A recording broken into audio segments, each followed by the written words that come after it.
E se o maior perigo dentro de uma operação comercial não for, sei lá, aquela engrenagem pesada e ruidosa, mas sim a forma como a liderança distribui os prazos e as metas? Uhum. É uma mudança total de perspectiva. Porque, historicamente, a imagem que vem à mente quando a gente fala de segurança do trabalho é muito concreta, né? Exato. É um capacete amarelo, uma bota. Isso, uma bota com biqueira de aço, é aquela fita zebrada isolando um fio desencapado. A gente sempre pôde apontar o dedo e dizer, olha, ali está o perigo, conserte. E era muito visual, né? Muito tangível. Pois é, mas hoje o governo brasileiro está oficialmente apagando a linha que separava a segurança física da saúde mental. É. E, de repente, aquela fita zebrada não serve mais para nada. Porque, assim, não dá para isolar o esgotamento silencioso com fita adesiva, sabe? Com certeza não dá. E essa é uma constatação que o mercado está sendo forçado a engolir agora. Uhum.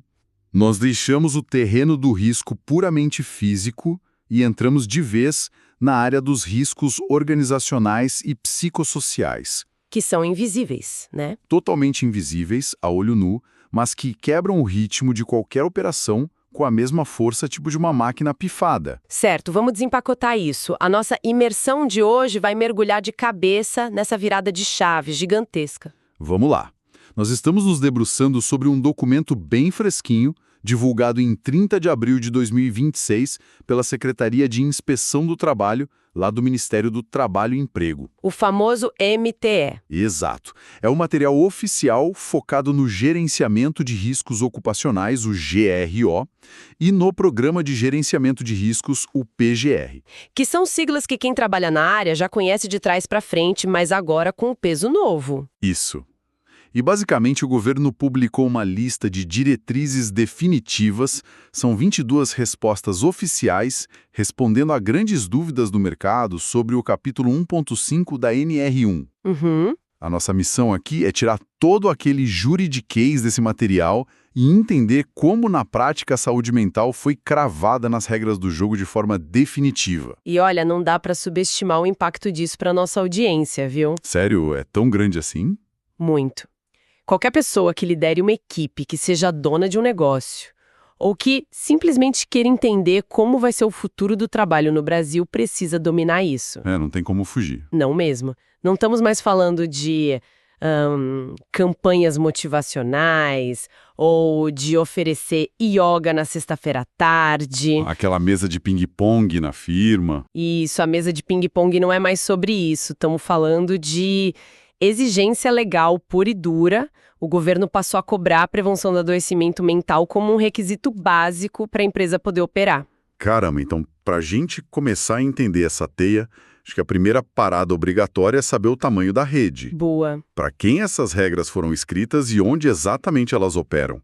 Porque, lendo as diretrizes do Ministério, a mensagem central me pareceu ser bem clara: não adianta tentar se esconder. É bem por aí. Toda e qualquer empresa agora tem a obrigação de realizar ações de prevenção. E o veículo principal para isso é a chamada Avaliação Ergonômica Preliminar, a AEP, né? Exatamente, que tem base lá na norma regulamentadora 17, a NR17. Que, para quem não é da área, é basicamente a regra mestre do governo para a ergonomia. Mas o que me deixou muito surpreso não foi a avaliação em si, foi o alcance geográfico da coisa. Ah, o espaço físico. O que é fascinante aqui é que, até pouco tempo atrás, a ergonomia era pensada quase exclusivamente para o chão de fábrica. A cadeira do escritório, a altura do monitor. Isso, ou para o escritório físico da sede corporativa.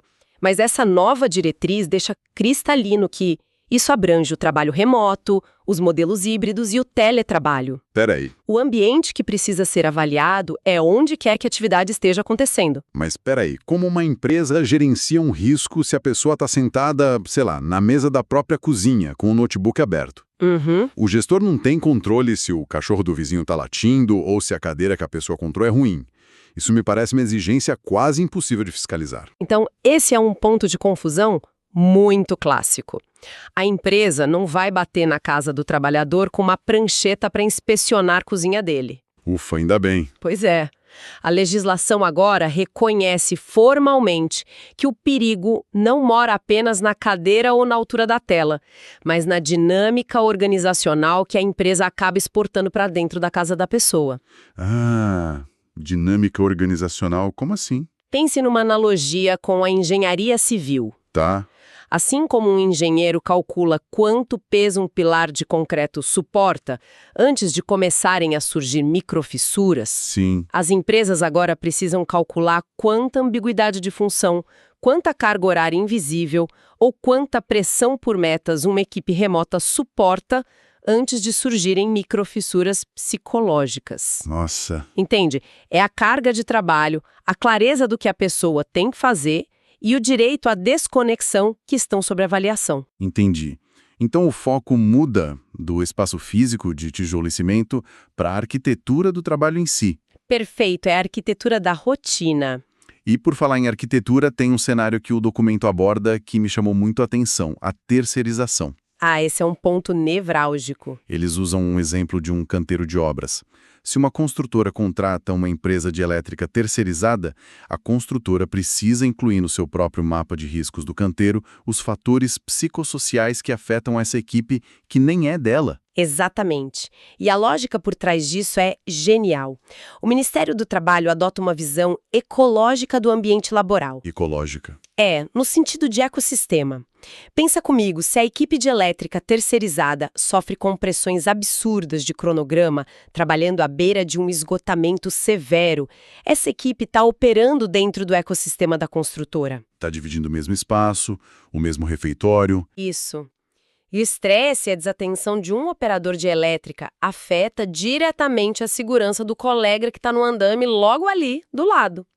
É tudo conectado. Mas vem cá, a construtora vai ter que refazer todo o mapeamento da empresa terceirizada, porque isso soa como ter que fazer o dever de casa dos outros. A burocracia ia ser louca. Não, de forma alguma. A norma não exige um copiar e colar cego, nem uma reavaliação partindo do zero.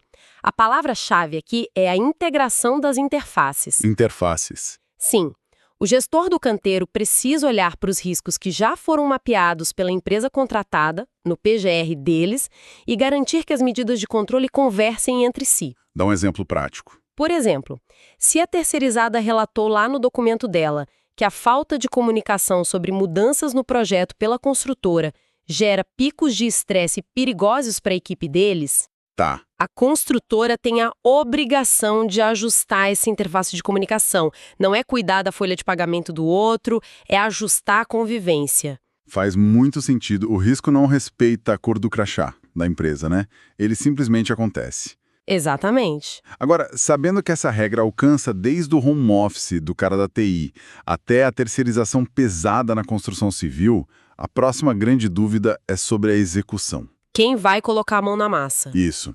Quem é que tem a qualificação para conduzir uma avaliação de risco tão delicada e complexa? Porque, olha, o senso comum diz que, se a gente está falando de risco psicossocial, a empresa precisa sair correndo agora para contratar uma junta de psiquiatras e psicólogos clínicos para assinar esses laudos todos. Olha, esse é provavelmente o maior mito que circulou no mercado corporativo nesses últimos tempos. Sério? Não precisa? Não. E o documento do MTE desconstrói isso de forma bem assertiva nas respostas oficiais. As normas, tanto a NR1 quanto a NR17, não exigem a exclusividade de um profissional de saúde mental para fazer essa identificação. Uau! Então, a empresa é livre para designar qualquer pessoa ou uma equipe multidisciplinar, desde que tenham o que a norma chama de conhecimento técnico adequado à complexidade daquele caso específico. Tá, mas convenhamos, isso deixa uma margem de interpretação gigantesca. Deixa, mas tem limites. Porque isso não abre espaço para a empresa simplesmente falar: joga a responsabilidade no colo do médico do trabalho durante o exame periódico anual.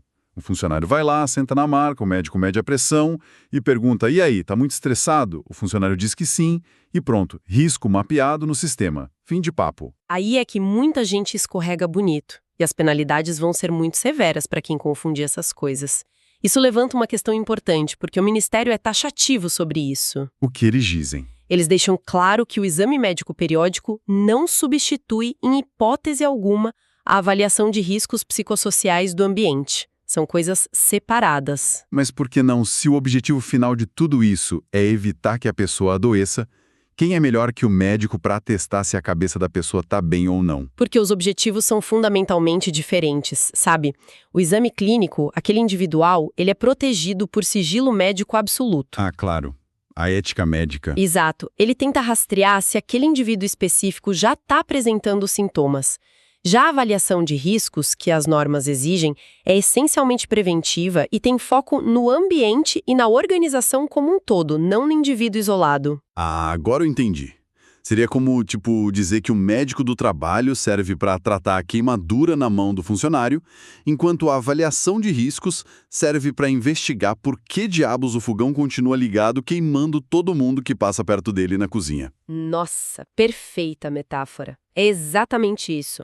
A gestão de riscos quer descobrir as causas organizacionais raízes, o fogão ligado. O sigilo médico não permite que o doutor exponha os detalhes íntimos do paciente para a gestão ir lá e mudar um processo.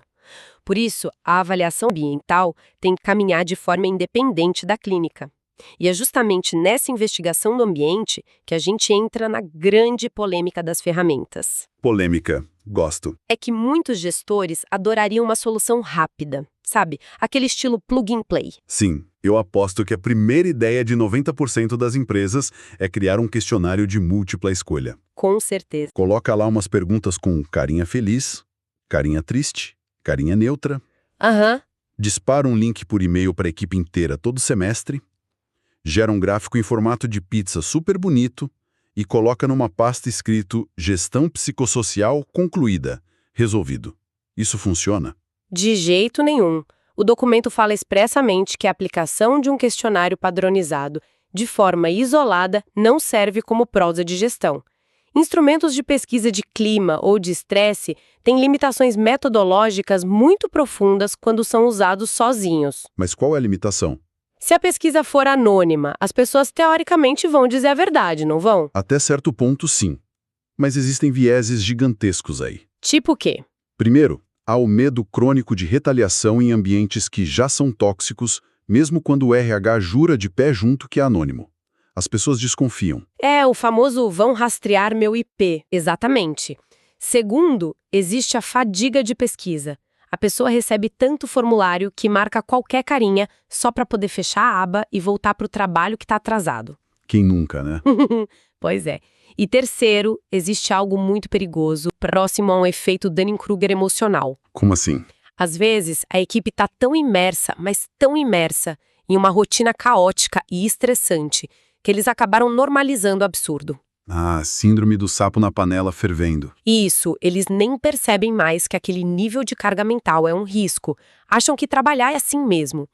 Portanto, os resultados de qualquer questionário ou pesquisa precisam obrigatoriamente ser integrados e confrontados com a realidade por meio da avaliação ergonômica preliminar. Entendi. Tem que cruzar os dados. Sim, para gerar medidas reais de mitigação, não só um gráfico de pizza bonito na gaveta. Ok. Vamos dar um passo para trás e olhar para a base da pirâmide econômica.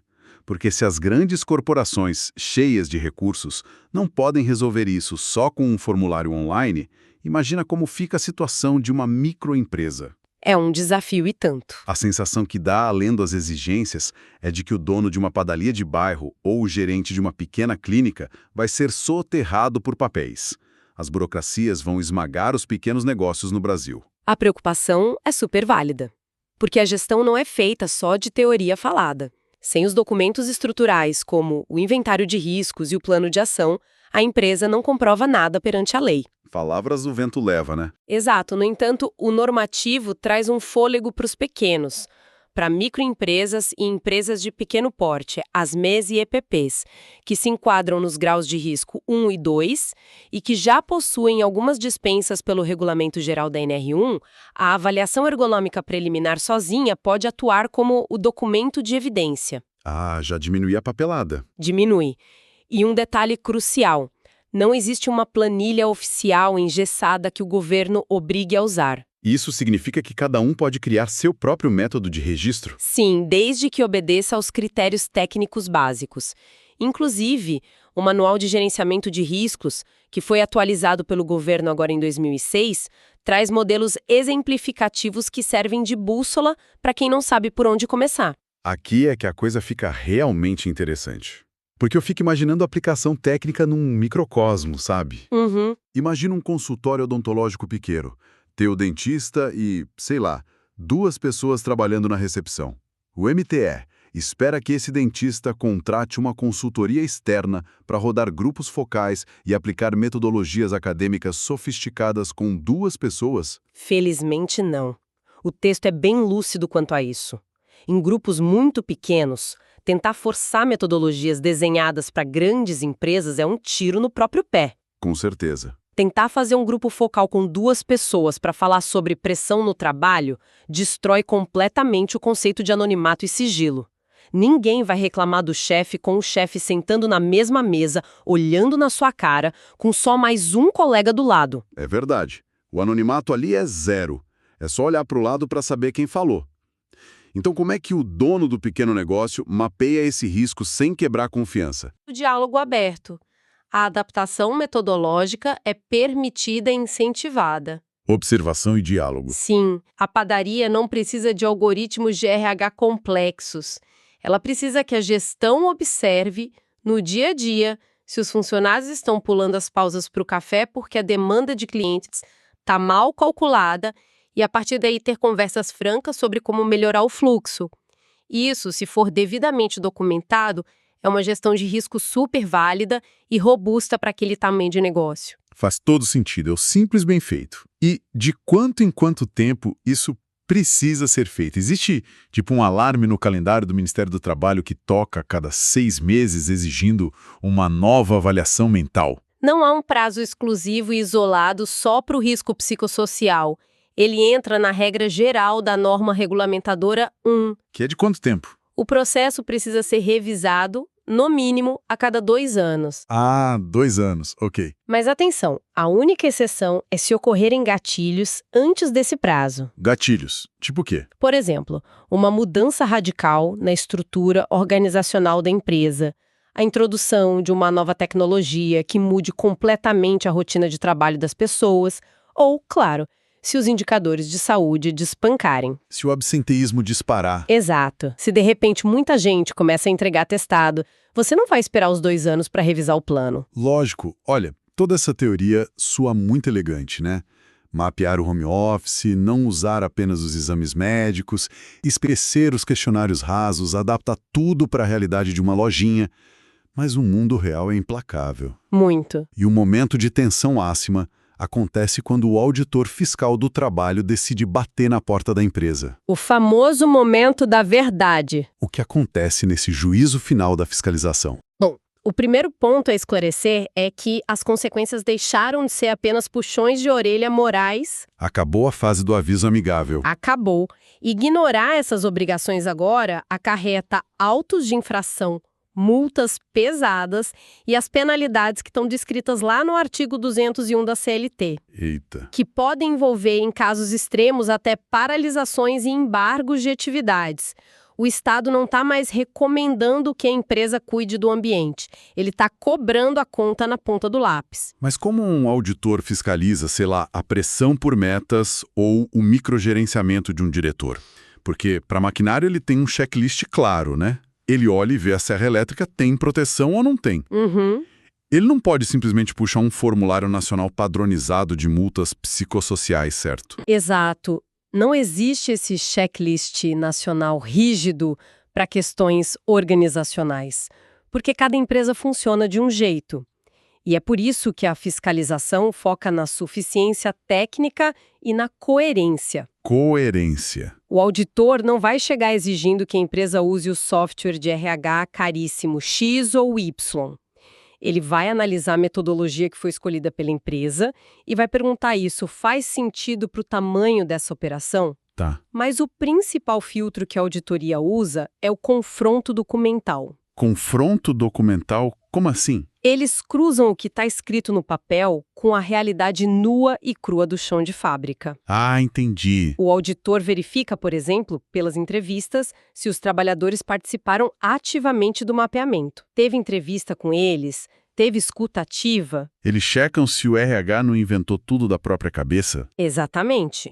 Se a empresa apresenta uma planilha impecável, linda, cheia de riscos organizacionais mitigados, mas nenhum funcionário lá na ponta jamais foi consultado sobre a própria rotina, aquele documento não tem validade metodológica nenhuma para o auditor. O famoso embate entre o mundo de Nárnia do papel e a dura realidade da fábrica. Bem isso. Isso me leva a uma provocação muito prática para você. Se a empresa tem essa liberdade toda de avaliação, o que impede um gestor mal intencionado de entregar um inventário de riscos, dizendo pura e simplesmente que o risco psicossocial da empresa dele é zero? Olha, Porque, cá entre nós, atestar risco zero, numa época onde as taxas de burnout estão estourando em absolutamente qualquer setor, soa como dizer que ninguém toma café num escritório de contabilidade. É altamente suspeito. E me parece um convite brilhante para o auditor pegar uma lupa tripla e investigar a empresa. é uma ótima analogia e reflete perfeitamente o pensamento de um auditor fiscal. Se a gente conectar isso com um cenário mais amplo, declarar risco psicossocial zero é legalmente permitido. A lei não proíbe que você conclua que não há risco. Ah, não é proibível. Porém, a empresa atrai para si mesma um ônus da prova colossal. Então, se a gestão disser que não tem estresse na empresa, ela tem que provar isso cientificamente. Exatamente. A empresa vai precisar provar, por meio da sua avaliação ergonômica preliminar e de uma fundamentação técnica irretocável, que ela revirou aquele ambiente de cabeça para baixo, escutou profundamente os funcionários e constatou que a forma como o trabalho está organizado não gera riscos. Haja prova para isso. O problema maior é que não encontrar o risco é muito diferente de não procurar o risco. Verdade. Se o auditor pega um inventário que diz risco zero, e aí ele vai até a operação, conversa com as pessoas e encontra funcionários fazendo horas extras constantes, com comunicação agressiva por parte das lideranças, sem tempo de pausa para ir ao banheiro, o castelo de cartas cai na mesma hora. E aí é fraude. É caracterizado como fraude documental. A infração fica ainda pior. Então o alvo central não é se a empresa encontrou muitos problemas ou se ela é perfeita, mas o que ela fez com a informação que achou. É a eficácia da ação. Sem dúvida. A fiscalização foca em ver se as ações que foram propostas lá no plano de ação realmente reduziram a probabilidade de adoecimento ao longo do tempo. E para quem já está ouvindo a gente e suando frio com medo de multas amanhã, a legislação estabeleceu uma linha do tempo bem importante. Ufa, tem um respiro? Tem. As novas regras vigoram efetivamente a partir de 26 de maio de 2026. E existe um período de transição que eles chamam de critério da dupla visita. Ah, a dupla visita. Como isso vai funcionar na prática? Durante os primeiros 90 dias após a regra entrar em vigência, a fiscalização vai ter um caráter inicialmente orientativo. Só educativo, então. O auditor faz a primeira visita, não para multar de cara, mas para instruir, apontar as falhas e notificar sobre os ajustes que são necessários na documentação ou no processo de avaliação. Te dá a chance de arrumar a casa. Isso. A punição imediata e a multa só acontecem se as irregularidades persistirem numa segunda visita. Mas olha, muito cuidado. O Ministério avisa que isso não é um passe livre para ignorar a lei por 3 meses, tá? Não é férias da lei. Não. É um período de ajuste fino para quem já está tentando implementar. E só para não deixar passar um ponto sobre os materiais de apoio, muito se fala de guias de informações que o governo lança de tempos em tempos. Tem um de 2025 que circulou bastante nos grupos de RH. Sim, o Guia de Informações. Esses guias são a lei nova? Eles criam regras? Não, não são. E essa é uma distinção vital para quem lida com compliance. Os guias, as cartilhas e as listas de perigos elaboradas pelo governo, ou até os de entidades europeias que são muito citadas nos documentos, são materiais de referência. Apoio didático. Exato. Eles servem para inspirar o gestor, para iluminar os caminhos de compreensão técnica, mas não criam novas obrigações normativas além do que já está escrito na NR1 e na NR17. O guia é um mapa, mas quem decide qual trilha seguir na montanha é a própria organização, desde que não caia no precipício, né? Resumiu perfeitamente. O que nos traz ao fechamento dessa nossa imersão de hoje? Nós passamos por todo o escopo dessa nova realidade. O recado oficial das autoridades é claro como água, o risco psicossocial é real, ele é tangível e agora é uma obrigação legal e inegociável. É o novo normal da segurança do trabalho. Ele não se resolve com pesquisas de clima vazias e precisa ser investigado sob medida para cada realidade, seja num chão de fábrica barulhento, no trabalho híbrido dentro da casa da pessoa ou envolvendo equipes terceirizadas num canteiro. E a documentação precisa refletir a escuta ativa das pessoas e as medidas eficazes para não virar uma prova contra a própria empresa. Perfeito. Sabe, a mudança não é só punitiva, ela é sistêmica. A legislação de segurança no Brasil finalmente está refletindo as complexidades da sociedade moderna. Ignorar como o cérebro humano reage à organização do trabalho hoje é um erro grave de gestão, com repercussões jurídicas e financeiras brutais. E é com essa visão do todo, de que as regras do jogo mudaram para valer, que eu quero deixar quem está ouvindo a gente com um pensamento final para refletir. Manda. Durante todo esse tempo que a gente conversou, nós dissecamos regulamentos, os riscos de multas, obrigações pesadas e o peso de um auditor fiscal batendo na porta da sua empresa. Mas, e se o mercado de trabalho estiver enxergando tudo isso pelo ângulo totalmente errado? Como assim? E se as empresas mais inteligentes começarem a olhar para o gerenciamento de riscos psicossociais, não como um peso burocrático terrível, mas como uma oportunidade fenomenal que veio disfarçada de obrigação do governo? Lideranças de uma forma que seja mentalmente sustentável, elas não vão estar apenas escapando de multas milionárias ou de processos trabalhistas na justiça. Elas vão estar na frente. Exatamente. Elas vão estar construindo os raros oásis corporativos do futuro. Os lugares onde as mentes mais brilhantes, mais criativas e mais produtivas do mercado vão simplesmente implorar para trabalhar. A regra de prevenção do governo, que hoje faz muita gente suar frio e parece um incômodo gigante, pode muito bem ser a base da inovação e da maior vantagem competitiva da sua empresa para a próxima década. É uma provocação incrível para se levar para a próxima reunião de diretoria. Foi fascinante destrinchar esse cenário todo com você. Muito obrigado a quem nos ouviu por mergulhar tão fundo com a gente nas complexidades do que significa, de fato, trabalhar com segurança nos dias de hoje. Obrigada pela companhia, gente. A fita zebrada evoluiu, né? E agora o nosso desafio é construir ambientes que sustentem não só a integridade do corpo, mas a saúde da mente. Até a nossa próxima exploração.